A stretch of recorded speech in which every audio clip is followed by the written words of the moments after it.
Es una mañana de principios de primavera, pero una tormenta severa ha envuelto la bahía. La poca visibilidad nubla el cruce del puente Sunshine Skyway. Los conductores no saben que no hay un puente frente a ellos, solo un abismo y un mar azul profundo. Florida es el lugar ideal en primavera. Las temperaturas suaves y los días soleados atraen a millones de turistas a esta parte de Estados Unidos. Sin embargo, hoy, 9 de mayo de 1980, es diferente. Una niebla cae sobre la bahía de Tampa y la transitada ruta marítima que va desde el Golfo de México hasta el puerto de la bahía de Tampa. El capitán John Laro, al mando del buque portacontenedores Summit Venture, sabe que debe tener mucho cuidado al maniobrar por la bahía cuando el clima es terrible. En ruta hacia el puerto tiene que pasar por debajo del puente Sunshine Skyway. Hay otra embarcación que viene en dirección opuesta, lo que lo hace ser aún más cauteloso. Entonces, de la nada, una ráfaga golpea la bahía. Laro apenas puede ver algo frente a él, y su radar se vuelve loco. Lo mejor es que detenga el barco. Más fácil decirlo que hacerlo, sin embargo, ya que el viento balancea su embarcación como si fuera un juguete. Entonces choca contra ella una de las columnas del puente Skyway. Desde la puente de mando, John Laro solo puede observar cómo el puente se derrumba en el agua. Una tragedia está por ocurrir. John Laro tenía una gran experiencia como piloto.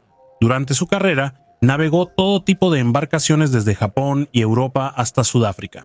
En ese momento trabajaba como práctico adjunto del puerto y estaba a punto de convertirse en capitán de barco en unos días. Su trabajo era llevar los barcos de manera segura desde el Golfo de México hasta la bahía de Tampa.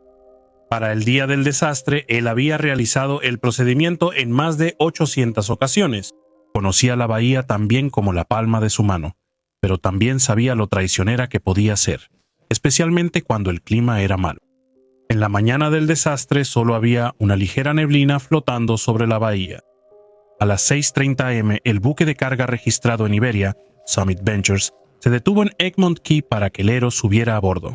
Al tomar el control del barco, Laro lo dirigió hacia el puente Skyway. Desafortunadamente, la niebla se volvió más densa y empezó a llover. En esta zona de la bahía, donde las aguas son poco profundas, el mal tiempo podía hacer que maniobrar una embarcación tan grande fuera una tarea problemática. Con otro barco, el buque tanker Pure Oil, saliendo del puerto al mismo tiempo y dirigiéndose hacia el puente, Laro tuvo que ser aún más cuidadoso. Mientras se acercaba al puente desde el oeste a las 7:18 am, empezó a caer una lluvia más intensa.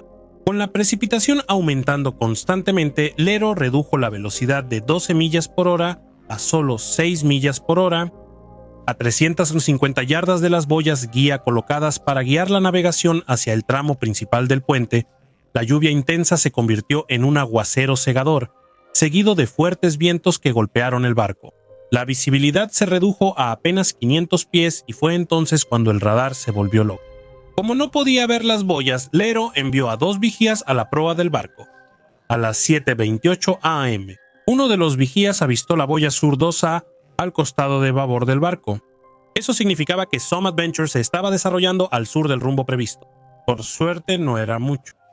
Seguro de que el viento soplaba desde el sureste y a su favor, Laro giró a la izquierda para regresar el barco al rumbo correcto. Para su desgracia, el viento de repente cambió de dirección y empezó a soplar desde el noreste. En vez de regresar al rumbo, el barco se alejaba aún más de él. Aún peor, Laro no tenía ni idea de ello. A las 7:32 am notó uno de los pilares del puente a su lado de estribor. Estaba a punto de chocar con él.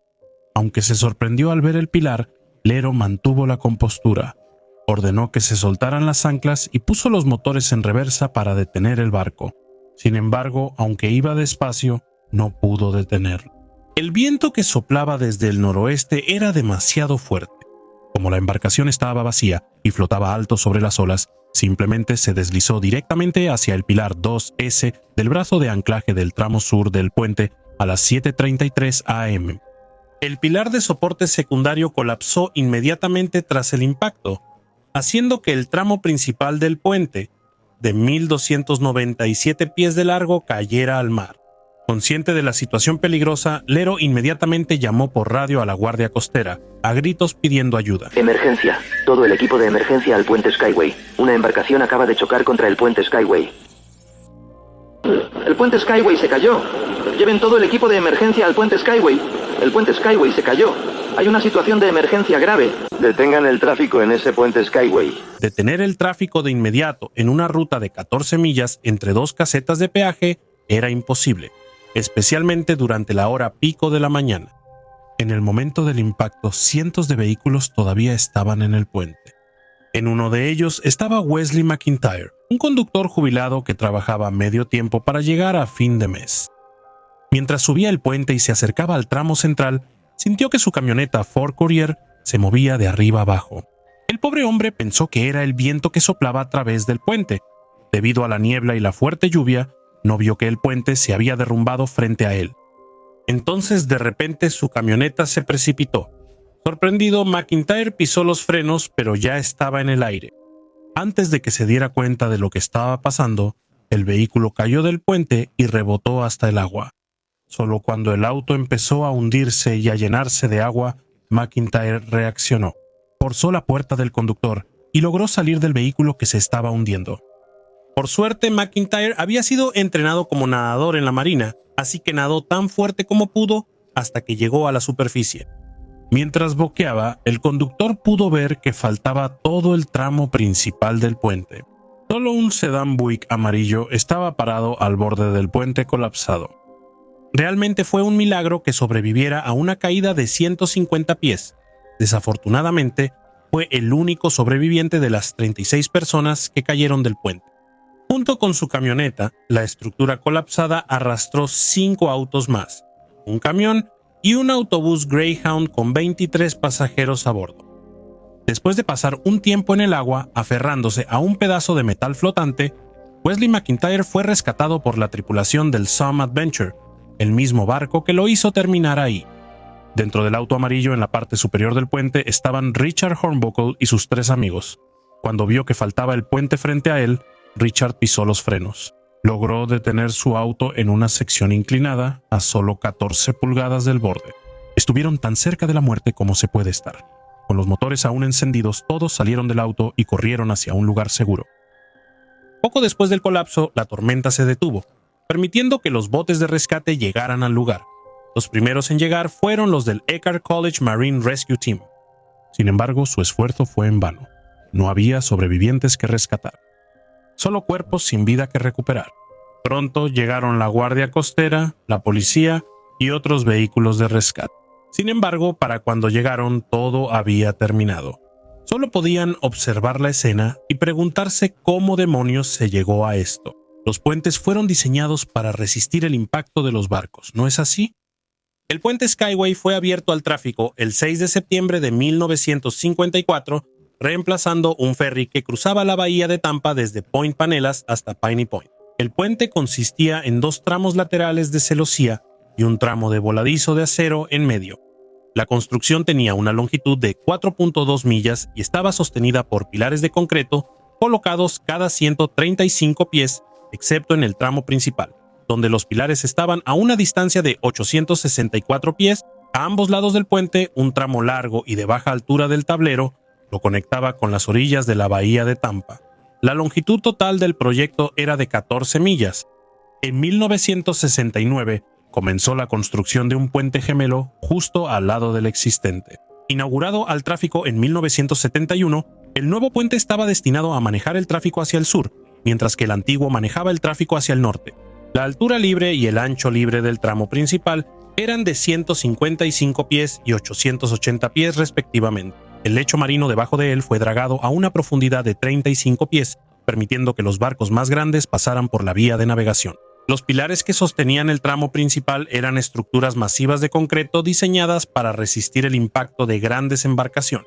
Para aumentar su protección, se instalaron defensas de concreto. En general, era difícil que un barco chocara contra uno de los pilares centrales, y mucho menos que lo derribara. Sin embargo, los diseñadores del puente debieron haber considerado un escenario en el que un barco navegara fuera del canal principal de navegación, que fue precisamente lo que ocurrió con Some Adventure. El barco no chocó contra el pilar principal del tramo, sino contra el pilar adyacente del brazo de anclaje, el pilar 2S. El pilar no tenía defensas y era de una construcción más débil, suficiente para ser destruido por el impacto. Al proporcionar soporte al tramo de celosía lateral y al brazo de anclaje, el pilar era fundamental para la estabilidad de toda la construcción. Cuando colapsó, arrastró toda la sección del puente que estaba sosteniendo. Posteriormente, los investigadores de la Junta Nacional de Transporte determinaron que la murada y el castillo de proa del Summit Venture golpearon el pilar antes de que la parte inferior de la proa chocara contra el muro de protección del pilar. Los muros de protección se construyen en la base del pilar y son más grandes y resistentes que el propio pilar. Su función era recibir el impacto en lugar del pilar. Si el muro de protección en el pilar 2S hubiera sido un poco más grande, habría absorbido el impacto inicial del barco, lo habría absorbido y habría redirigido el barco, evitando que su amurada y castillo de proa golpearan el pilar. Los investigadores también descubrieron que al puente le faltaba un sistema de detección de fallas y de advertencia, lo que contribuyó al desenlace fatal de la tragedia. Cuando la sección del puente colapsó, el autobús y 4 sedanes todavía estaban a cierta distancia de él. Si el sistema de advertencia se hubiera instalado y activado, podría haber advertido a los conductores sobre los peligros que había adelante. De esta manera, debido a la fuerte lluvia, no pudieron ver que faltaba una parte del puente y condujeron directamente hacia su muerte. En última instancia, el estudio de la Junta Nacional de Transporte sobre el colapso determinó que el principal factor que contribuyó al desastre fue una tormenta severa. Fue la ráfaga, el aumento brusco de la velocidad del viento que duró un par de minutos, lo que causó el accidente. John Laro, al mando del Summit Venture, estaba tomando en cuenta un viento del sureste cuando intentó redirigir el barco de regreso a la ruta principal de navegación.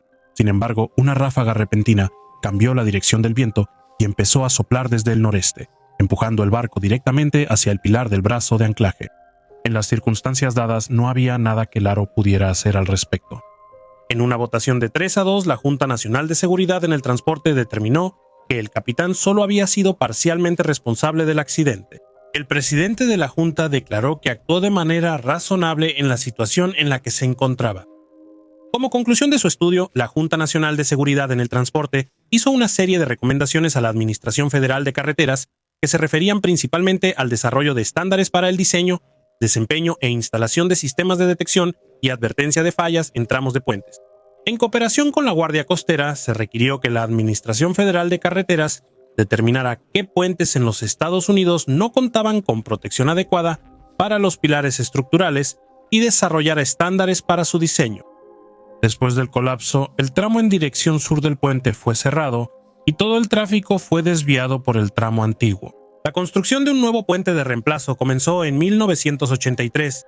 Fue inaugurado el 30 de abril de 1987, compuesto por un par de puentes de vigas largas con un puente atirantado central. El nuevo puente Sunshine Skyway es completamente diferente a su predecesor. La estructura del tramo principal tiene 1.200 pies de ancho con una altura libre vertical de 180 pies. En cuanto al puente antiguo, sus accesos se mantuvieron intactos y se convirtieron en un muelle de pesca. La última persona en cruzar el puente en auto antes de que fuera demolido fue Wesley McIntyre acompañado de su esposa. En la parte más alta del tramo principal dejaron caer 35 claveles blancos al agua en memoria de las personas que perdieron la vida en el desastre del puente Skyway de 1980. Mira este episodio a continuación si te pareció interesante este video. Por favor, dale like y deja un comentario si quieres apoyar el canal.